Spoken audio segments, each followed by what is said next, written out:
is a program that gives you practical tips and to help you apply and design facilitation, meetings and workshops that will make you even more valuable to your clients and your organisation.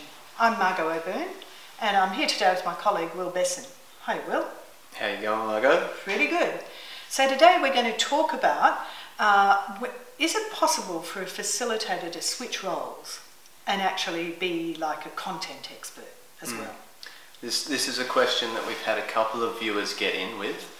Specifically Steph from Queensland asked us, when's it okay to switch that hat from facilitator, being quite neutral, working with the group, to content expert. This is, a piece of content. This is how people go about it. This is it. Yeah. And it's a tricky one, isn't it? Yeah. Particularly if you're quite passionate about the subject and you've been working in that area perhaps before you came to facilitation, or maybe you're a team manager and you know a whole lot about how the whole thing's going to progress, and then suddenly you're facilitating a team discussion.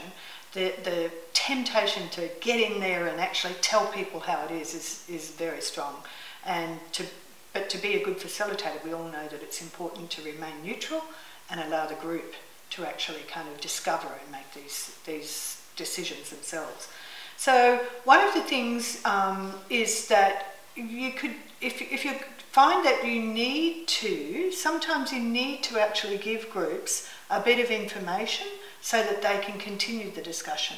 Maybe you know something, and they, in particular if you're an internal facilitator, they know that you're the manager of that branch. They know that you know the answers to that. So again, it's important to be authentic. Don't try and be unreal in the situation.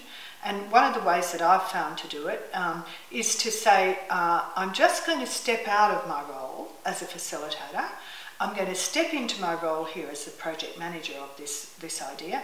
Let me tell you what I know about where this project is going. And then I'll very clearly say, step 1, step 2, step 3.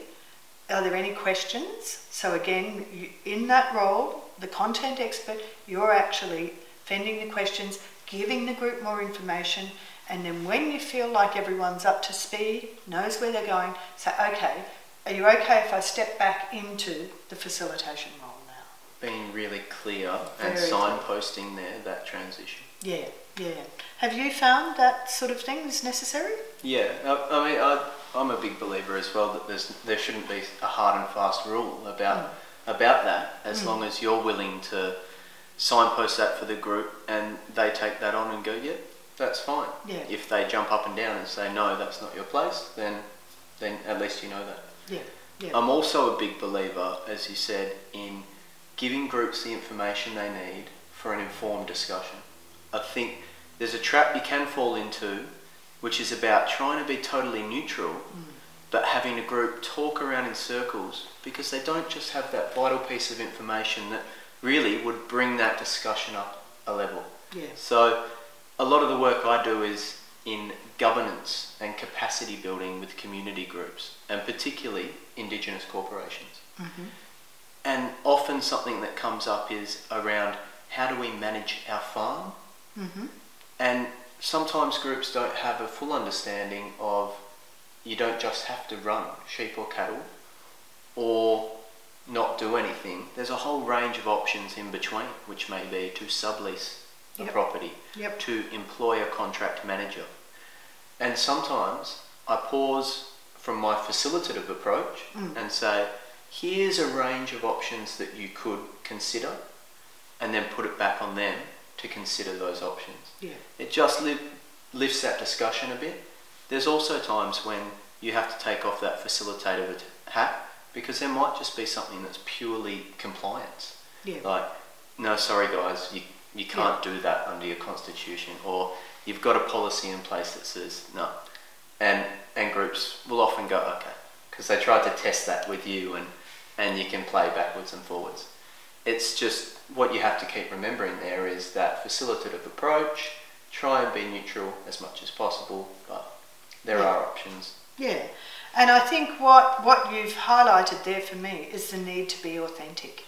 If you have the information, don't pretend you haven't, because then you're inauthentic. as a facilitator. And sometimes we're in privileged positions as facilitators. We're exposed to a lot more information than many of the participants, particularly in rural groups or remote groups, Indigenous groups, and it's important to give them and help that group to become empowered to be able to make those decisions. So really brilliant point. Yeah, terrific. It's a huge situation and sort of thing to talk through. We could sit here for hours rambling on. We certainly could, yeah. But our viewers have places to be. They're important people with jobs to do. So we'll let you go now and we'll see you next episode. And just as a final PS on the end of there, I'd like to say that in issue 15 of the FIC News, we've actually dedicated the whole issue to writing about neutrality of facilitators, and there's an article in there about internal facilitators for those people who are finding they're having to facilitate a lot inside their own organisation. So have a look at issue 15, you'll pick up a lot of clues from there. Thanks for watching.